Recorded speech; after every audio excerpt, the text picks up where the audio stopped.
Good morning students. कल हमने method of preparation start किया था। उसमें हमने देखा था कि कैसे हेलो एल्केन को अल्कोहल से प्रिपेयर करते हैं।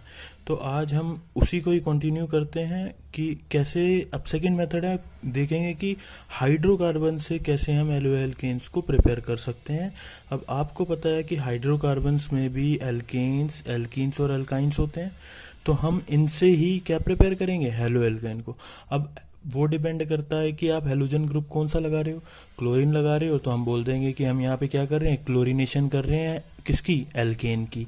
अगर ब्रोमीन लगा रहे हो ब्रोमिनेशन बोल देते हैं। फ्लोरीन जनरली लगता नहीं है इस मेथड से, क्योंकि एक्सोथर्मिक रिएक्शन होती है, एक्सप्लोजिव नेचर होता है इस रिएक्शन का, तो फ्लोरिनेशन नहीं करते। और आयोडीनेशन भी कर सकते हैं, आयोडीन लगा सकते हैं, एक हाइड्रोजन हटा के या दो हाइड्रोजन हटा के। तो चलिए अभी स्टार्ट करते हैं हम एल्केन से। तो देखिए एल्केन का मुझे सबसे पहले क्लोरीनेशन पढ़ रहे हैं यहाँ पे हम, तो क्लोरीन ग्रुप लगाना है। क्लोरीनेशन और ब्रोमिनेशन को पैरेलल पढ़ते हैं, क्लोरीनेशन और ब्रोमिनेशन।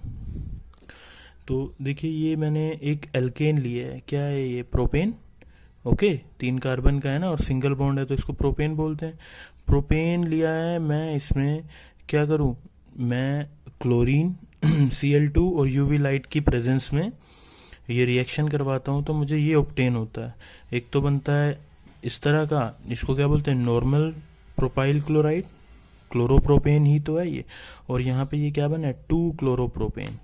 ओके, तो हम यहाँ पे यील्ड देख सकते हैं, 2 क्लोरोप्रोपेन की यील्ड ज़्यादा है 55%, और इसकी 1 क्लोरोप्रोपेन की कितनी है, 45%। ऐसे ही अगर ब्यूटेन की बात करूँ तो यहाँ पे ब्यूटेन में मुझे 2 तरह के ही तो हाइड्रोजन दिख रहे हैं, एक तो ये और एक ये। तो यहाँ पे भी हम 2 तरह के, अगर हम मोनोहेलोजनेशन, मोनोक्लोरीनेशन कर रहे हैं, एक क्लोरीन लगा रहे हैं, तो वो यहाँ भी लग सकता है, यहाँ भी लग सकता है। अब ये जो है ये ज़्यादा बनता है, ये कम बनता है, इसकी अभी बात करेंगे, ये मैकेनिज्म से रिलेटेड बात है। देखिए ये इसका मैकेनिज्म है। सबसे पहले क्या होता है, जो लाइट होती है वो इस जो क्लोरीन है Cl2 है उसके बीच में जो बॉन्ड है, 2 इलेक्ट्रॉन है, होमोलिटिक क्लीवेज करती है, होमोलिटिक फिजन होता है तो क्या बनता है, फ्री रेडिकल्स जनरेट हो जाते हैं। ये बॉन्ड 2 इलेक्ट्रॉन से बना ना, तो ये होमोलिटिकली क्लीव होगी, तो एक इलेक्ट्रॉन इसके पास, एक इसके पास, ठीक है। अब नेक्स्ट है जो हमारा हाइड्रोकार्बन है, जो हमने प्रोपेन लिया है। तो प्रोपेन में 2 तरह के हाइड्रोजन है, एक तो ये वाला इस कार्बन से जो लगा हुआ है, एक इस कार्बन से। तो दोनों को ही क्लीव करके देखा तो एक में बन रहा है, एक बार बन रहा है 2 डिग्री फ्री रेडिकल और दूसरा बन रहा है 1 डिग्री फ्री रेडिकल। अब हमें फ्री रेडिकल की स्टेबिलिटी की थोड़ी नॉलेज होनी चाहिए कि जो 3 डिग्री फ्री रेडिकल होते हैं वो सबसे ज़्यादा स्टेबल होते हैं, उसके बाद 2 डिग्री, देन 1 डिग्री।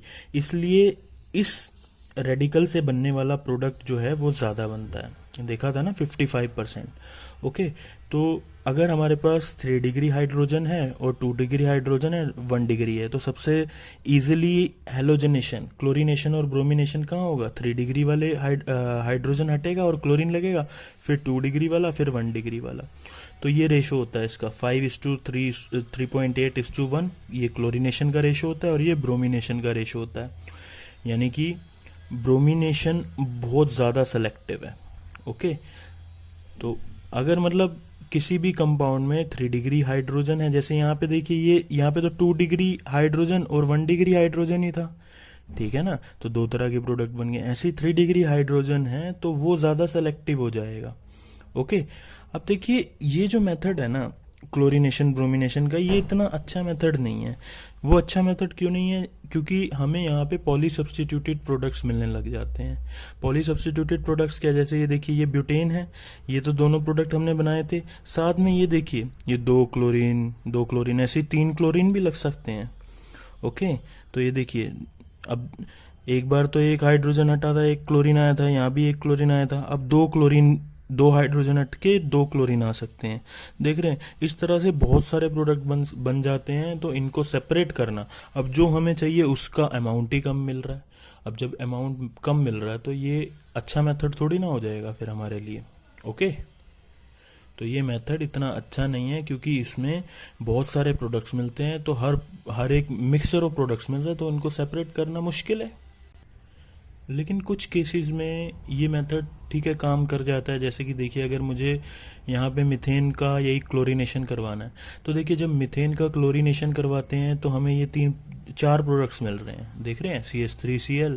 फिर अगर दोबारा, क्योंकि ये अनकंट्रोल होती है रिएक्शन, तो दोबारा से लाइट है, क्लोरीन है, फिर से एक क्लोरीन, एक हाइड्रोजन हटेगा, क्लोरीन आएगा, इस तरह से फिर तीसरा क्लोरीन भी आ सकता है, चौथा भी आ सकता है। तो देख रहे हैं ना यहाँ पे, अगर मुझे ये चाहिए तो यहाँ पे देख रहे हैं मिक्सचर ऑफ प्रोडक्ट्स मिल रहे हैं। लेकिन इसका हो जाता है क्यों? क्योंकि ये यहाँ पे जो हमें प्रोडक्ट्स मिल रहे हैं, ये मिथेन का क्लोरीनेशन के बाद ये जो 4 तरह के प्रोडक्ट्स मिल रहे हैं, इनको सेपरेट करना इजी है। तो कहीं कहीं पे ये जो मेथड है क्लोरीनेशन ब्रोमिनेशन वाला, वो इजी हो जाता है, कोई दिक्कत नहीं है वहाँ पे करवाने में। तो एक एग्जांपल ये हो गया कि कहाँ पर इजी होता है, जैसे मिथेन का क्लोरीनेशन करवाया, ये प्रोडक्ट्स मिले। अब इन प्रोडक्ट्स का बॉइलिंग पॉइंट जो है वो डिफरेंट है, तो इनको हम फ्रैक्शनल डिस्टिलेशन, एक टेक्निक होती है, उसके थ्रू सेपरेट इजिली कर सकते हैं। ओके, और ये जो मैकेनिज्म हमने देखा था, ये मैकेनिज्म कौन सा था? फ्री रेडिकल सब्स्टिट्यूशन बोलते हैं इस तरह के मैकेनिज्म को। ओके, अब देखिए नेक्स्ट एग्जांपल जहाँ पे क्लोरीनेशन करने में कोई दिक्कत नहीं है। अब देखिए ये जो रिएक्टेंट आप देख रहे हैं, यहाँ पे केवल एक ही तरह के हाइड्रोजन है, देख रहे हैं ना, ये सब हाइड्रोजन एक जैसे ही है, तो कहीं भी करवाओ एक ही तरह का प्रोडक्ट मिलेगा। ओके, अब ये देखिए, ये एल्कीन है, ये क्या है? प्रोपबनीन, और ये क्या है? ये टोलुइन है। अब मुझे यहाँ पे क्लोरीनेशन और ब्रोमिनेशन अगर करवाना है, तो ये जो बनने वाला प्रोडक्ट है हमें यही मिल रहा है। इसका रीज़न ये है कि देखिए ये कैसे मिल रहा होगा प्रोडक्ट, यहाँ से ये हाइड्रोजन जा रहा होगा और ये क्लोरीन लग रहा होगा। तो जब हाइड्रोजन जाता है, तो देखिए इसको मैं दिखाता हूँ, CH2 double bond CH CH2, ये अगर मैं बॉन्ड तोड़ता हूँ, अगर ये मैंने बॉन्ड ब्रेक करा, होमोलिटिकली क्लीवेज करी इसकी, तो यहाँ पे रेडिकल, ये रेडिकल, ठीक है ना, ये बिल्कुल मैंने तोड़ दिया। अब देखिए क्या हो रहा है, ये जो बनने वाला रेडिकल है, इसको ये रेजोनेंस स्टेबलाइज हो रहा है। देखिए इसको यहाँ से रेजोनेंस मिल रहा है, तो रेजोनेंस मिल रहा है, तो यहाँ से हम ये कह सकते हैं कि अगर मैं इन तीनों हाइड्रोजन की बात करूँ, तो सबसे जल्दी कौन निकलेगा? ये वाला हाइड्रोजन, तो एक ही तरह के प्रोडक्ट मिलेगा ना।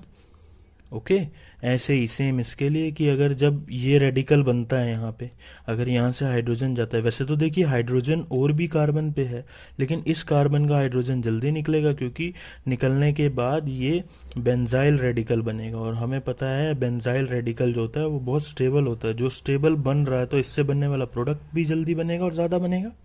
तो इस तरह से आप बता सकते हैं इस चीज़ को।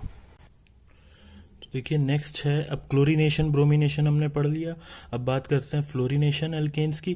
देखिए एल्केन्स का फ्लोरीनेशन इतना इजी नहीं है, क्योंकि अगर फ्लोरीनेशन करवाते हैं तो वो रिएक्शन बहुत हाईली एक्सोथर्मिक होती है, उसमें बहुत सारी हीट प्रोड्यूस होती है। तो वो हीट क्या करती है, जो कंपाउंड आपका बना है उसी को ही तोड़ देती है, कार्बन कार्बन बॉन्ड को ही ब्रेक कर देती है। नेक्स्ट आयोडीनेशन की बात करें, देखिए ये मिथेन है, मिथेन में आयोडीन गैस पास करी तो ये बना। ये रिएक्शन रिवर्सिबल होती है, यानी कि फॉरवर्ड रिएक्शन फॉरवर्ड भी जा रही है और फिर बैकवर्ड भी जा रही है, ठीक है ना। तो ये रिएक्शन रिवर्सिबल नेचर की होती है। अगर आपको ये प्रोडक्ट चाहिए तो आप क्या करेंगे, इसको ख़त्म करेंगे।